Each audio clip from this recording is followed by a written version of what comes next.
첫 번째 인간은 강경화 장관이 유엔 베테랑 출신이었지입니다. 그런 생각이 먼저 드셨어요? 강 장관이 누굽니까?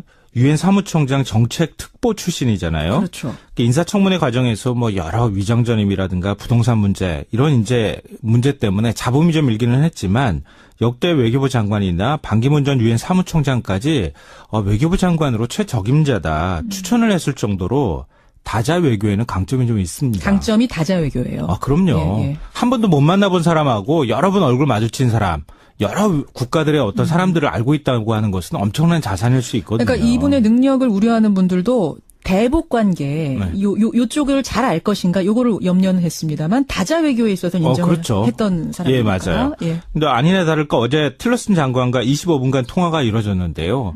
가장 눈에 띄었던 부분은 별도의 통역 없이 1대1로 거침없이 대화를 주고받았다는 겁니다. 외교부 장관이면 다 그런 거 아니에요? 그런 건 아니에요. 아니에요? 외교부 장관이라고 해서 이 일반적인 회담이나 이런 거 할 때 아주 예민하게 단어들이 오고 가고 있기 때문에 그건 통역을 써야 돼요. 그래요? 예.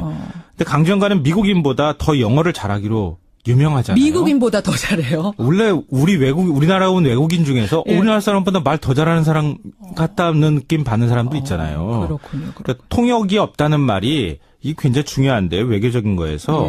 사실 외교에 있어서는 서로 간에 상대방의 감정의 흐름들 그걸 예민하게 읽는 게 굉장히 중요하잖아요. 그렇죠. 예를 들면 우리가 대화를 할 때도 살짝 토라졌어.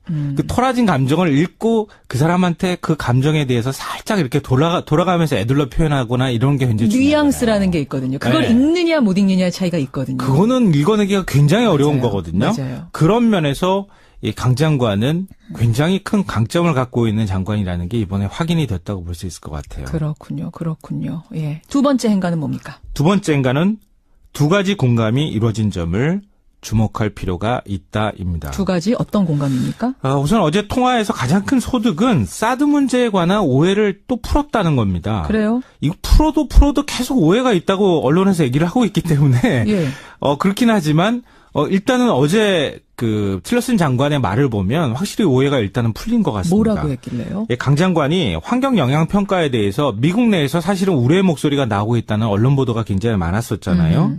그게 사드를 중단하려고 하는 의도가 아니라 민주적 절차와 정당성을 담보하려고 하는 목적이었다. 이렇게 설명을 하니까 틸러슨 장관이 동의를 하면서 한국 내 민주적 절차를 존중한다 이렇게 밝혔습니다. 그 단어가 나왔어요? 네네. 한국 내 민주적 절차. 그러니까 너희들은 환경 영향 평가라는 걸 받아야 되는구나. 그걸 인정한 거예요. 그럼 일단 그렇죠. 틸러스 장관 선에서는.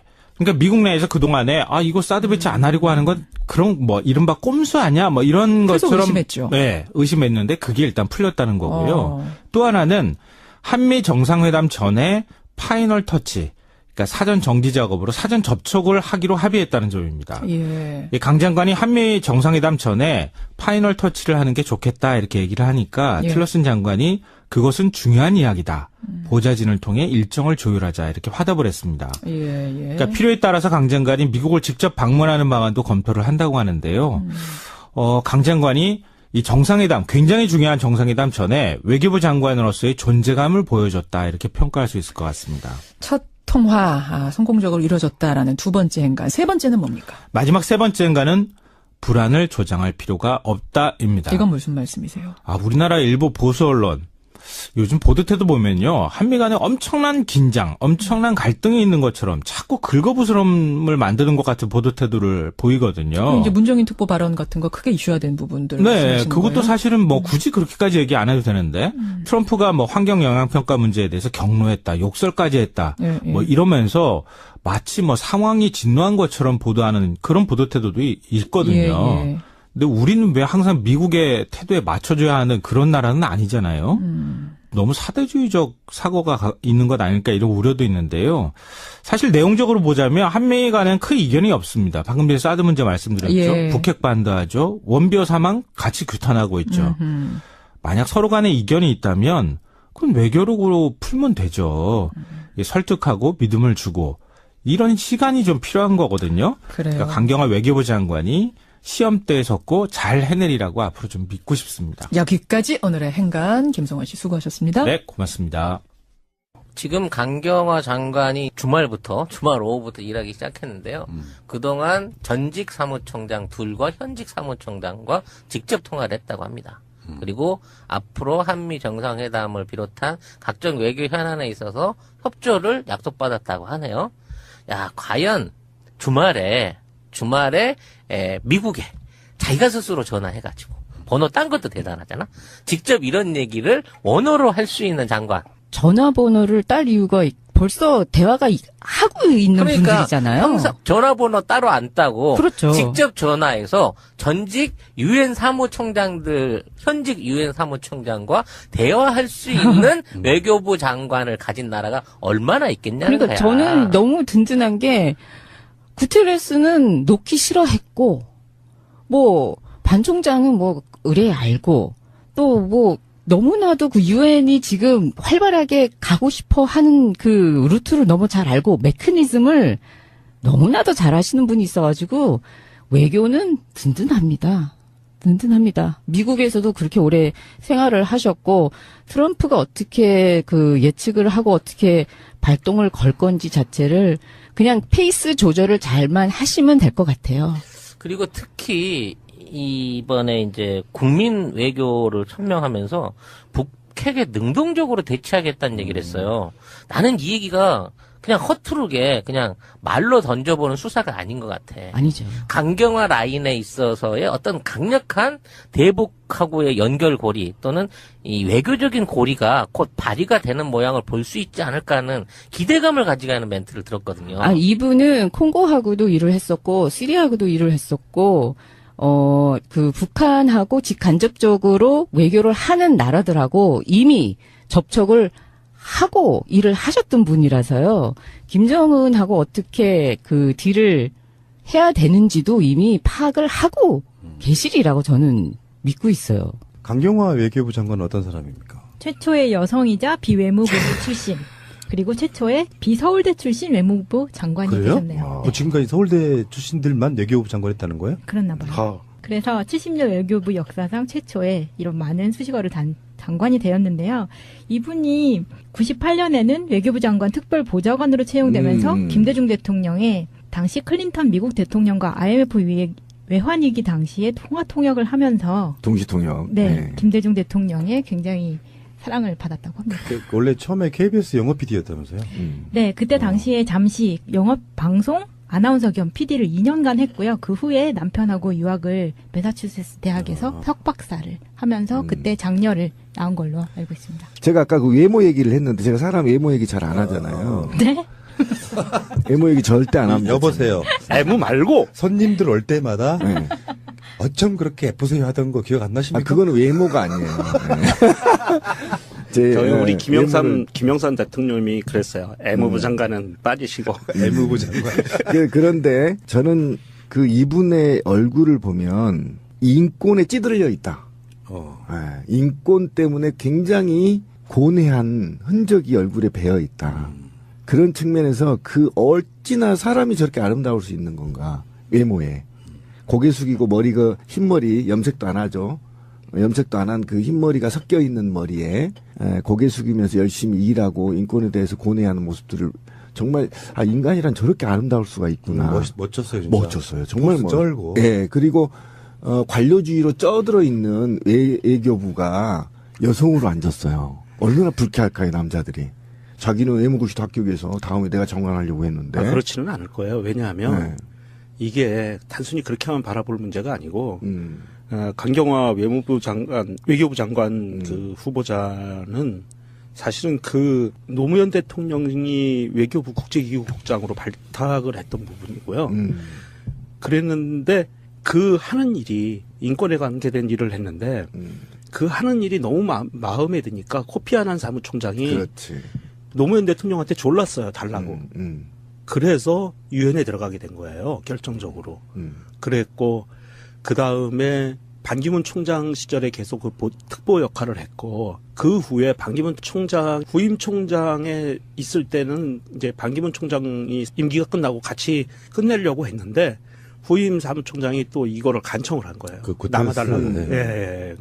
그러니까 이분은 사실은 비외무고시 출신이고 서울대 출신도 아님에도 불구하고 이미 외교가에서는 최고의 파워우먼, 파워 외교관으로 인정을 받을 만한 능력을 갖고 있는 사람이기 때문에 외교부에서도 그렇게 크게 반감을 갖기는 힘들 것 같아요. 외교부가 굉장히 폐쇄적이었었고요. 남성 중심이었고 에리트 중심이었어요.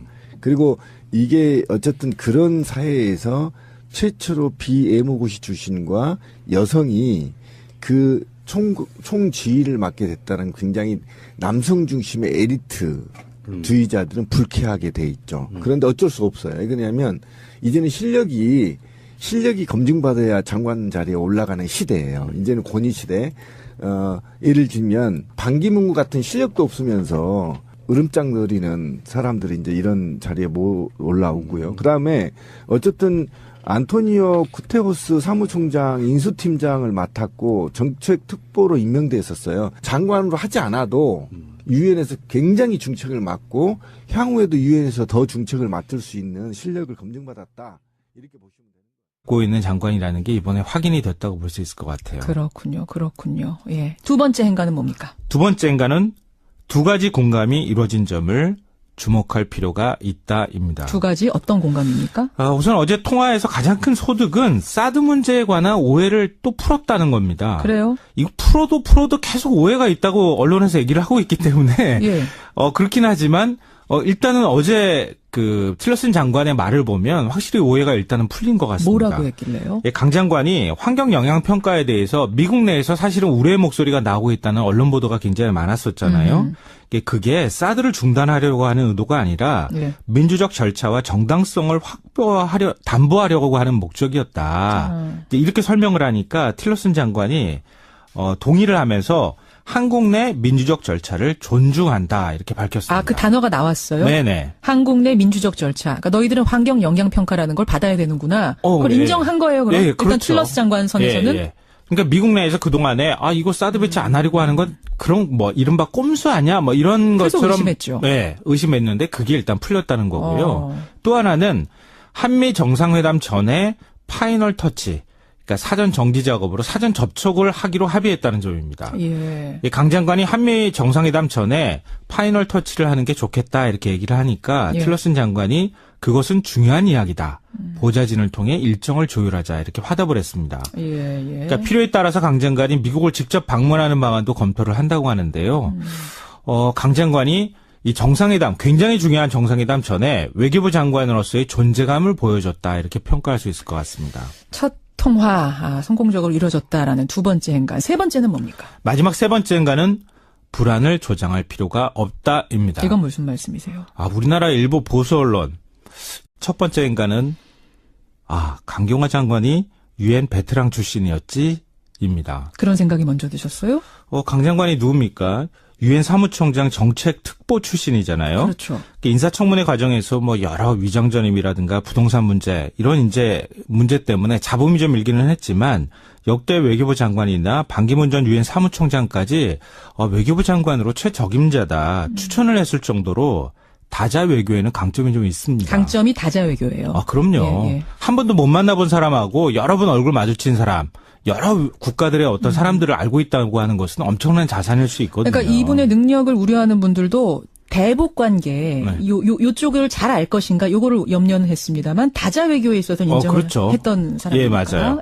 근데 아니나 다를까 어제 틸러슨 장관과 25분간 통화가 이루어졌는데요. 가장 눈에 띄었던 부분은 별도의 통역 없이 1대1로 거침없이 대화를 주고받았다는 겁니다. 외교부 장관이면 다 그런 거 아니에요? 그런 건 아니에요. 아니에요? 외교부 장관이라고 해서 이 일반적인 회담이나 이런 거 할 때 아주 예민하게 단어들이 오고 가고 있기 때문에 그건 통역을 써야 돼요. 그래요? 예. 근데 강 장관은 미국인보다 더 영어를 잘하기로 유명하잖아요. 미국인보다 더 잘해요? 원래 우리나라 온 외국인 중에서 우리나라 사람보다 말 더 잘하는 사람 같다는 느낌 받는 사람도 있잖아요. 그렇군요. 그러니까 통역이 없다는 말이 이게 굉장히 중요한데요. 외교적인 거에서.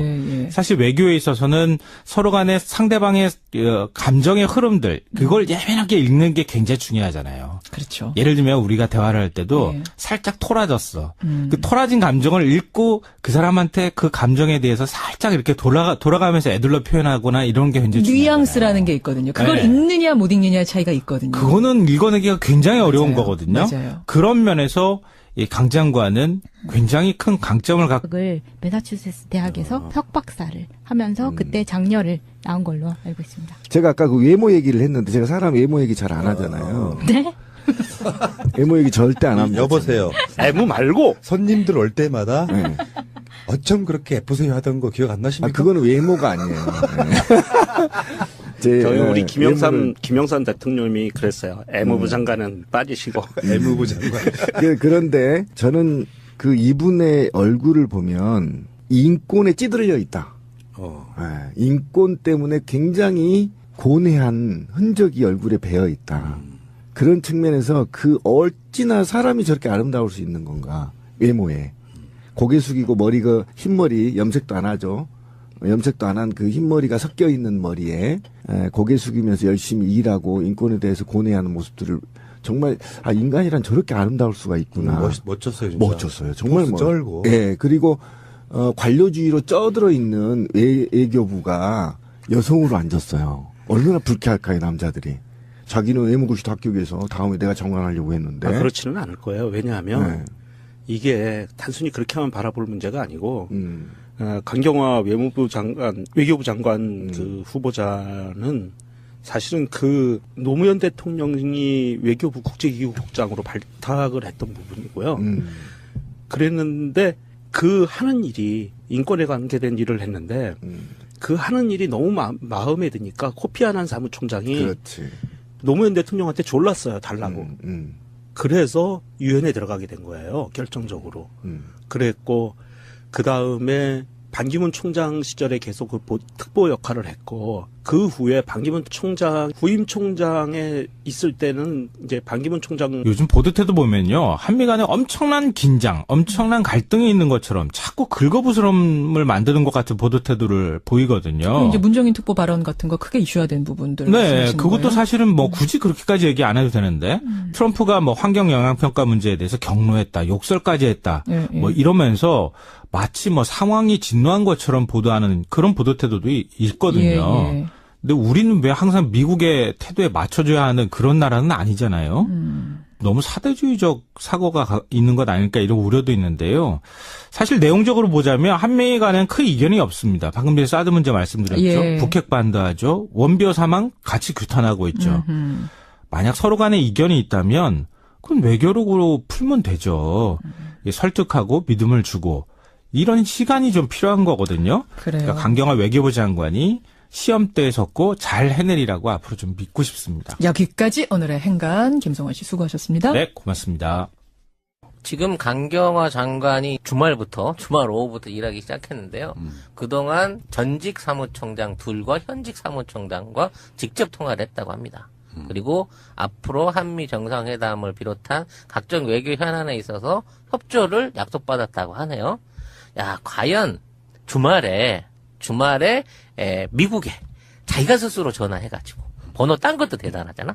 직접 이런 얘기를 원어로 할 수 있는 장관. 전화번호를 딸 이유가 벌써 대화가 하고 있는 분들이잖아요. 항상 전화번호 따로 안 따고 그렇죠. 직접 전화해서 전직 유엔 사무총장들, 현직 유엔 사무총장과 대화할 수 있는 외교부 장관을 가진 나라가 얼마나 있겠냐는 그러니까 거야. 저는 너무 든든한 게 구테레스는 놓기 싫어했고 뭐 반 총장은 뭐 의뢰 알고 또 뭐 너무나도 그 유엔이 지금 활발하게 가고 싶어 하는 그 루트를 너무 잘 알고 메커니즘을 너무나도 잘 하시는 분이 있어가지고 외교는 든든합니다. 미국에서도 그렇게 오래 생활을 하셨고 트럼프가 어떻게 그 예측을 하고 어떻게 발동을 걸 건지 자체를 그냥 페이스 조절을 잘만 하시면 될 것 같아요. 그리고 특히 이번에 이제 국민 외교를 설명하면서 북핵에 능동적으로 대치하겠다는 얘기를 했어요. 나는 이 얘기가 그냥 허투루게 그냥 말로 던져보는 수사가 아닌 것 같아. 아니죠. 강경화 라인에 있어서의 어떤 강력한 대북하고의 연결고리 또는 이 외교적인 고리가 곧 발휘가 되는 모양을 볼 수 있지 않을까 하는 기대감을 가지고 하는 멘트를 들었거든요. 아, 이분은 콩고하고도 일을 했었고, 시리아하고도 일을 했었고, 그 북한하고 직간접적으로 외교를 하는 나라들하고 이미 접촉을 하고 일을 하셨던 분이라서요. 김정은하고 어떻게 그 딜을 해야 되는지도 이미 파악을 하고 계시리라고 저는 믿고 있어요. 강경화 외교부 장관은 어떤 사람입니까? 최초의 여성이자 비외무부 출신, 그리고 최초의 비서울대 출신 외무부 장관이 그래요? 되셨네요. 네. 지금까지 서울대 출신들만 외교부 장관했다는 거예요? 그랬나 봐요. 그래서 70년 외교부 역사상 최초의 이런 많은 수식어를 장관이 되었는데요. 이분이 98년에는 외교부 장관 특별보좌관으로 채용되면서 김대중 대통령의 당시 클린턴 미국 대통령과 IMF 외환위기 당시에 통역을 하면서 동시통역. 네, 김대중 대통령의 굉장히 사랑을 받았다고 합니다. 원래 처음에 KBS 영어 PD였다면서요? 네, 그때 당시에 잠시 영업 방송 아나운서 겸 PD를 2년간 했고요. 그 후에 남편하고 유학